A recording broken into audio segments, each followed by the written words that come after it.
Muito bem, é com muita alegria que eu recebo aqui nos estúdios da Nova Brasil FM em Brasília o secretário nacional de Justiça, Augusto de Arruda Botelho. Augusto, bem-vindo, obrigado pela presença, um ótimo dia. Eu que agradeço o convite, é um prazer falar com você e com todos os ouvintes da Nova Brasil. Maravilha.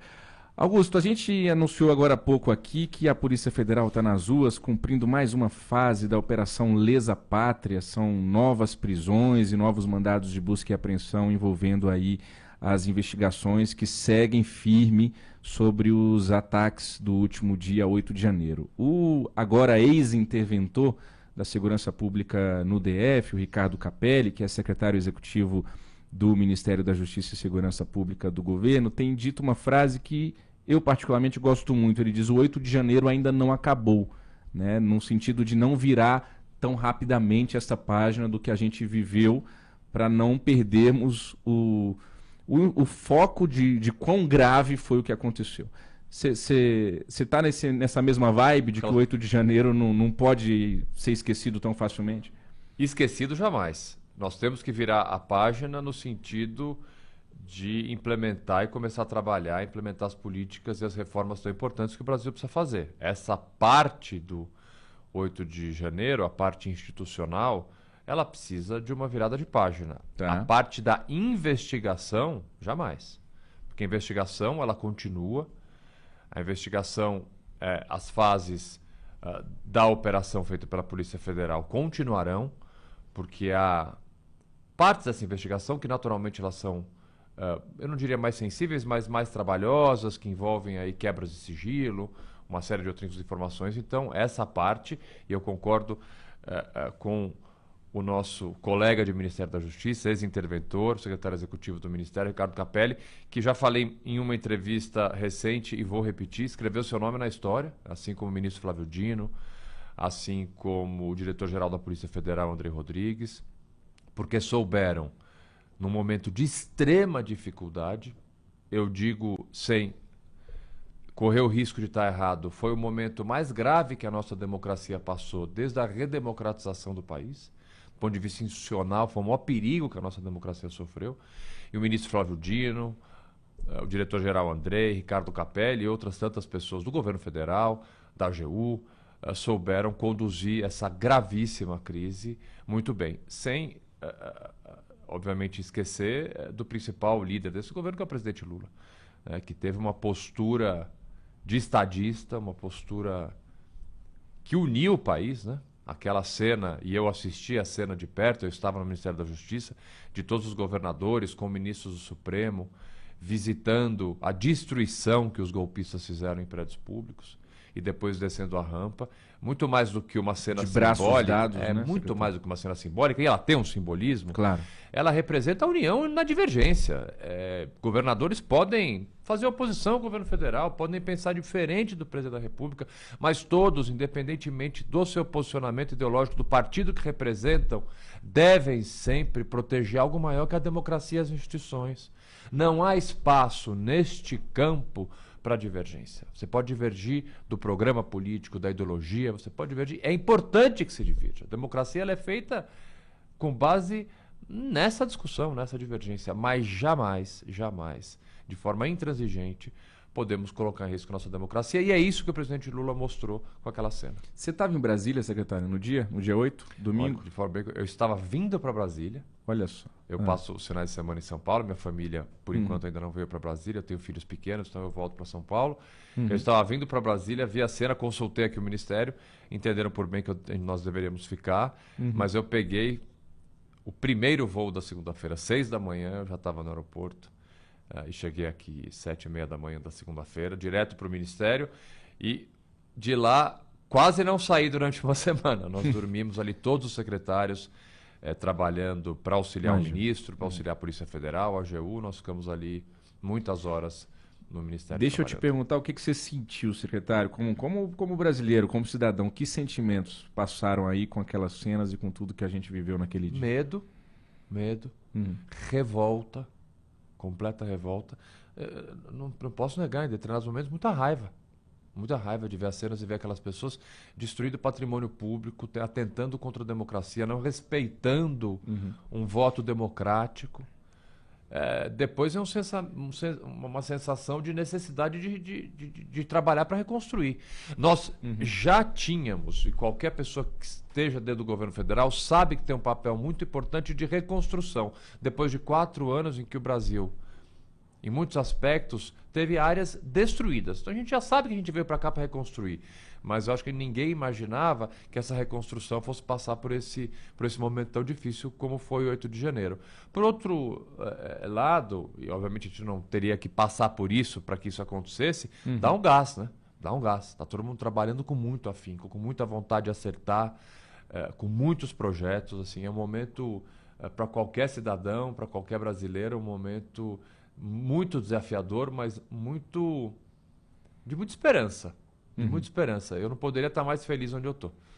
Muito bem. O secretário nacional de Justiça, Augusto de Arruda Botelho, está com a gente aqui nos estúdios da Nova Brasil FM, batendo um papo sobre também tudo que envolve o 8 de janeiro. Amanhã a gente completa um mês dos ataques à Praça dos Três Poderes, aquelas cenas criminosas e lamentáveis a que nós assistimos no início deste ano, no início deste novo governo Lula. Secretário, o senhor fala em raiva. Eu estive na Esplanada 10 dias depois para entrevistar turistas, pessoas da cidade que estavam ali na Praça dos Três Poderes, ainda com muita gente da Força Nacional, muitos vidraceiros trabalhando, né? Imagina a quantidade de vidros que foram quebrados no Palácio Planalto, no Supremo Tribunal Federal. E eu conversei com 2 moradoras de Brasília, não eram turistas, moram aqui já há muitos anos, e elas choraram durante a entrevista. Botaram para fora lágrimas mesmo, com muita naturalidade, né? Eu liguei o celular, hoje a gente consegue entrevistar pelo celular, de maneira muito simples ali, e eu trocando ideia, elas começaram a chorar, e eu perguntei, mas por que vocês estão chorando? Elas, porque eu olho para tudo isso aqui e me dá raiva. Claro. Me dá raiva, vem uma tristeza e uma raiva de ver os prédios que simbolizam a nossa democracia nessa situação. Eu compreendo, e aonde mais me tocou, eu antes de assumir a Secretaria Nacional de Justiça, sempre fui advogado criminalista há mais de 20 anos, então o Supremo Tribunal Federal para mim aqui em Brasília, o local que eu mais frequento. Fiz sustentações orais de casos importantes em Brasília, no Supremo, assisti sessões memoráveis de julgamentos importantes no Supremo. A cena do Supremo Tribunal Federal sendo destruído com aquela violência como foi, porque eu não sei se você compartilha dessa mesma opinião que eu tenho, mas eu via dentro do Supremo uma raiva maior dos golpistas, né? Um ataque mais virulento, assim, mais visceral em relação ao Supremo. E o resultado prático disso foi o que a gente viu, a destruição completa. E, por outro lado, me deu obviamente, uma sensação dúbia, né? Eu fui na sessão solene de abertura do ano judiciário, agora na semana passada, no Supremo absolutamente reconstruído, novo, com cheiro de novo. Entrar lá me deu uma sensação de alegria por perceber, olha, conseguimos reconstruir em tão pouco tempo isso, mas é aquilo que a gente estava falando no começo da entrevista. Não podemos esquecer. Não é porque o carpete foi trocado, os móveis foram invernizados novamente, as lindas poltronas do plenário do Supremo Tribunal Federal reformadas, é que a gente vai deixar de esquecer as marcas. Tanto que o Supremo deixou ali nos salões em volta do plenário parte daquilo que foi destruído. Uma Constituição queimada, vidros estilhaçados, cadeiras quebradas, e aquilo vai ficar ali, para que a gente não esqueça do que foi 8 de janeiro. Muito bem, 8 horas e 43 minutos. Secretário Augusto, vamos falar de outros assuntos. Como o senhor disse, a gente não vai esquecer o 8 de janeiro, mas tem muito trabalho para ser feito também na Secretaria Nacional de Justiça. Queria te ouvir sobre a política voltada para a imigração aqui no Brasil, nessa tua gestão. O que vocês estão pensando? Olha, uma das diretorias mais importantes que a Secretaria Nacional de Justiça tem é o Departamento de Imigração. Tá. Que sempre foi, no Brasil, uma política reagente a fluxos. O que eu quero dizer com isso? Nós temos questões, por exemplo, ligadas a refúgio, imigração de venezuelanos, haitianos, ucranianos. O Brasil, ele reage a um momento, a um caso específico, a um fluxo específico. Ele tem que reagir? É evidente que tem. Tá. Mas é necessário que se tenha uma política nacional de imigração e refúgio. É uma um pedido da sociedade civil, é uma exigência da lei. Existe uma lei de 2017 que prevê que o Brasil implemente uma política nacional. Por que eu preciso de uma política nacional? Por vários aspectos. Mas vamos começar com uma coisa bem simples. A pessoa, por exemplo, que atravessa a fronteira, um venezuelano que atravessa a fronteira, por exemplo, ele não fica na região de fronteira, ele se espalha pelo Brasil. Então, a política nacional, ela passa por uma integração com governos, com município, porque é necessário que você faça o acolhimento, o recebimento dessas pessoas. Portanto, uma política nacional, ela é urgente. A sociedade civil reclama, pede isso há muito tempo, a lei obriga, e governos passados, os últimos anos, isso não foi implementado. Então, o ministro Flávio Dino, sensível a esta realidade, implementou logo nas primeiras semanas um grupo de trabalho para fazer essa implementação de uma política nacional. É algo muito trabalhoso, mas extremamente importante para que a gente coloque critérios, estratégias para tratar desse tema tão importante. Então, neste momento, é o maior desafio do DEMIG, que é um dos departamentos. Eu ia dizer para não ser pego de surpresa, mas assim, não é uma questão de não ser pego de surpresa. Se a gente tem uma situação na Venezuela ali, é histórica essa imigração por Roraima, não é uma coisa nova.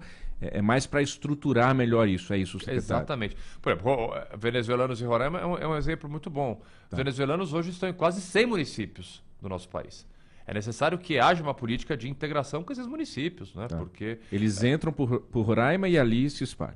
E vão usar os serviços públicos e vão procurar emprego. Exatamente. Por isso que uma política nacional, ela é urgente. Agora, uma política dessa vai esbarrar ainda em resquícios de sentimentos, talvez, de parte da população que diga, tem que voltar para a Venezuela, ele que volte lá para o Maduro, não é problema nosso. Por que o governo brasileiro vai gastar energia com isso, sendo que esse problema não é nosso? Claro, estou aqui reproduzindo o pensamento de alguns brasileiros. O governo brasileiro é e sempre foi, sempre será um governo acolhedor, um povo acolhedor.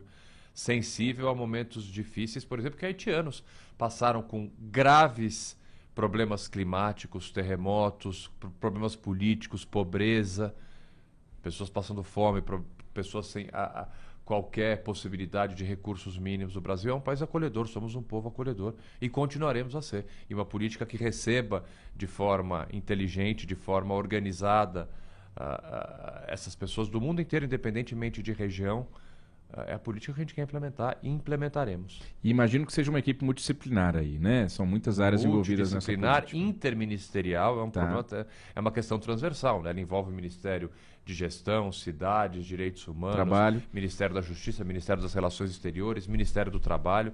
Por isso que um grupo grande já se formou, discussões já estão sendo feitas e serão ainda feitas ao longo dos próximos meses para que a gente apresente aí esse plano. Muito bem. 8 horas e 47 minutos, você que está chegando agora à Nova Brasil FM 97,5, seja muito bem-vindo. Este é o Nova Manhã Brasília e nós estamos ao vivo aqui nos nossos estúdios, conversando com o secretário nacional de Justiça, o Augusto de Arruda Botelho. Secretário, vamos falar um pouquinho também do que vocês têm pensado para a imprensa brasileira, né? Não fazendo aqui um corporativismo, puxando aqui para o nosso lado, mas jornalistas, eles passaram anos duros e difíceis aí no governo que se passou, foram muitos ataques, os números mostram oficiais de associações, de jornalistas, de federações, como que os jornalistas foram alvo de ódio, né, de ataques, e vocês estão pensando num olhar cuidadoso em relação a esse assunto? Olha, principalmente jornalistas mulheres, vamos lembrar isso, né? O governo anterior e seus apoiadores tinham uma especial predileção por atacar jornalistas mulheres, o que mostra ainda a maior gravidade deste ataque, que por si só já é um ataque à democracia. A imprensa livre é um dos alicerces que sustentam qualquer democracia. E os números, você falou bem, mostram um aumento muito grande de ataques violentos a jornalistas e a veículos de imprensa. Então, é evidente que essa preocupação ela já existia, mas, de novo, o 8 de janeiro, em que mais de 10 jornalistas foram agredidos fisicamente, acendeu uma luz que já estava próxima de vermelha, vermelho sangue.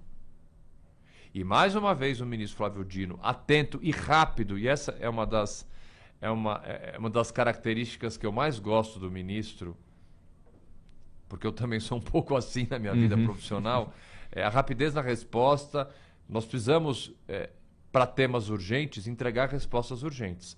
Então, logo depois do 8 de janeiro, o ministro Flávio Dino criou o Observatório Nacional da Violência contra Jornalistas, me encarregou de dirigir esse observatório. Amanhã nós teremos a primeira reunião do observatório, com mais de 30 entidades representativas do jornalismo e de veículos de comunicação, como também autoridades públicas. Eu fiz questão de chamar autoridades de todos os poderes para que acompanhem essa nossa primeira reunião de trabalho, para que, sim, a gente tenha um local único para monitorar e acompanhar todos os casos de violência, e não apenas violência que venha de cunho ideológico, não.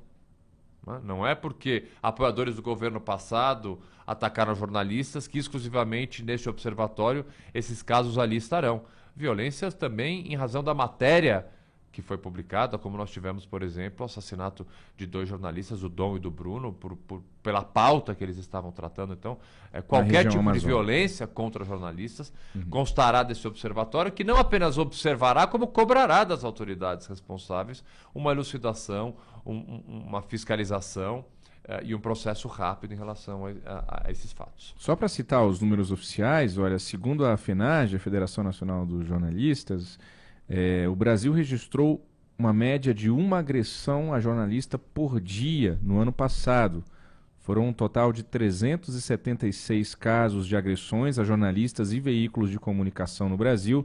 Esses dados são do relatório da violência contra jornalistas e liberdade de imprensa no Brasil, que foi divulgado no mês passado, em janeiro de 2023. O número manteve-se em níveis elevados, apesar da queda registrada em comparação ao ano anterior.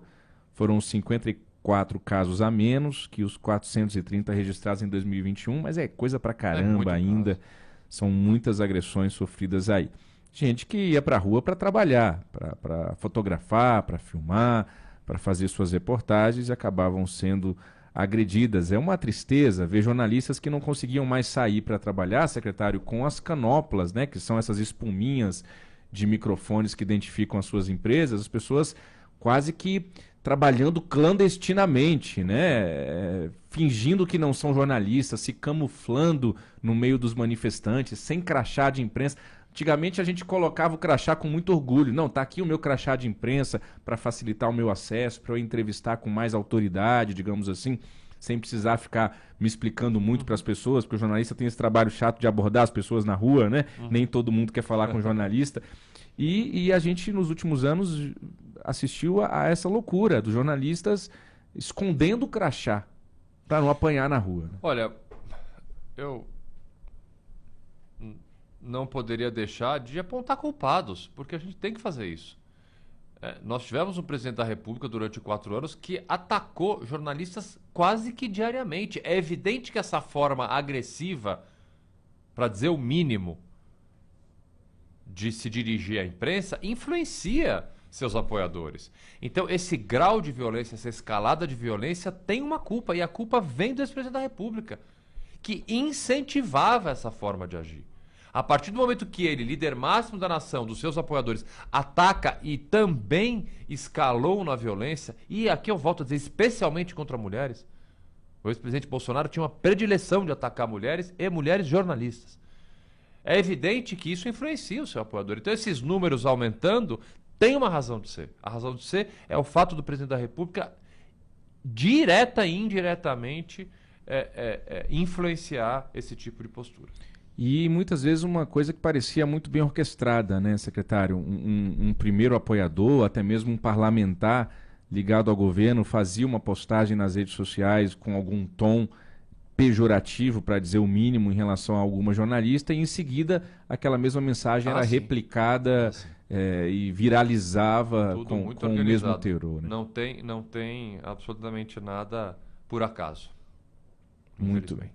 Eu me recordo muito daquela cena em que, ainda no auge da pandemia, o ex-presidente Bolsonaro, então presidente, foi questionado por um repórter do jornal O Globo, nesse caso era um repórter homem, e sobre as suspeitas de cheques que envolviam a primeira-dama, Michele Bolsonaro, e ele respondeu dizendo que tinha vontade de encher a cara do repórter de porrada. Pronto, Você acha que isso não influencia um apoiador dele, que no dia 8 de janeiro espancou mulheres jornalistas, né?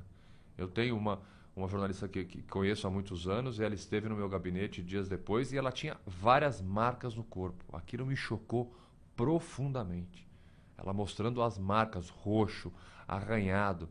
Derrubaram uma mulher no chão e agrediram com chutes e pontapés, e ela estava simplesmente fazendo o seu trabalho.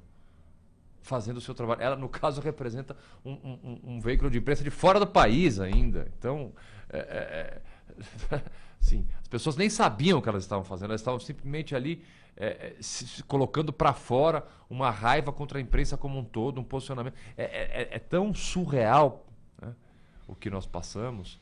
E é preciso de uma resposta. Mas muitas vezes, secretário, a gente fala isso e pode ter alguém no rádio nos ouvindo agora dizendo o seguinte: mas a imprensa merece mesmo, porque é parcial, porque a imprensa não fala a verdade.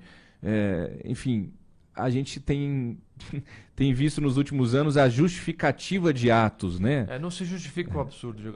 Ainda que isso fosse verdade, coisa que não é, a imprensa retrata fatos e a imprensa tem que se posicionar. O posicionamento da imprensa não faz dela parcial, faz dela transparente. Eu estou me posicionando. Quantos editoriais, jornais... Vamos pegar a imprensa americana, que é sempre algo, não apenas pela sua importância, como pela sua história, se posiciona. Jornais se posicionam em editoriais apoiando o candidato A ou o candidato B. Eu estou perdendo a minha imparcialidade ao fazer isso? Não, eu estou sendo transparente. Com o meu público, com o meu leitor.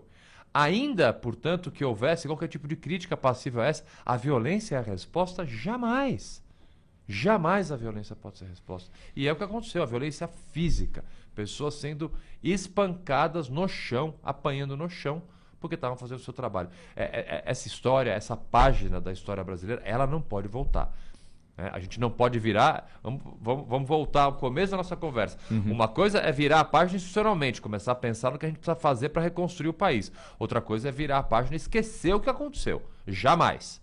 Jamais esqueceremos o que aconteceu no 8 de janeiro e nem o que aconteceu nos 4 anos deste governo que passou. Vamos virar a página para reconstruir? Vamos, mas, por exemplo, crimes que foram cometidos durante esse governo têm que ser investigados e serão investigados. Não dá também para dizer que é o temperamento da pessoa, né, secretário? A gente passou 4 anos ouvindo, eu como jornalista, conversando com políticos próximos ali do Palácio Planalto, que às vezes tentavam contemporizar, dizendo, mas é o jeito dele, é a personalidade dele, é a forma de ser, vocês têm que dar um desconto. Não, eu não dou desconto para machismo, para misoginia, para racismo, para xenofobia, não tem desconto em relação a isso, me desculpe. Muito bem, 8h57. Esse foi o secretário nacional de Justiça, Augusto de Arruda Botelho. A gente está quase estourando o nosso tempo.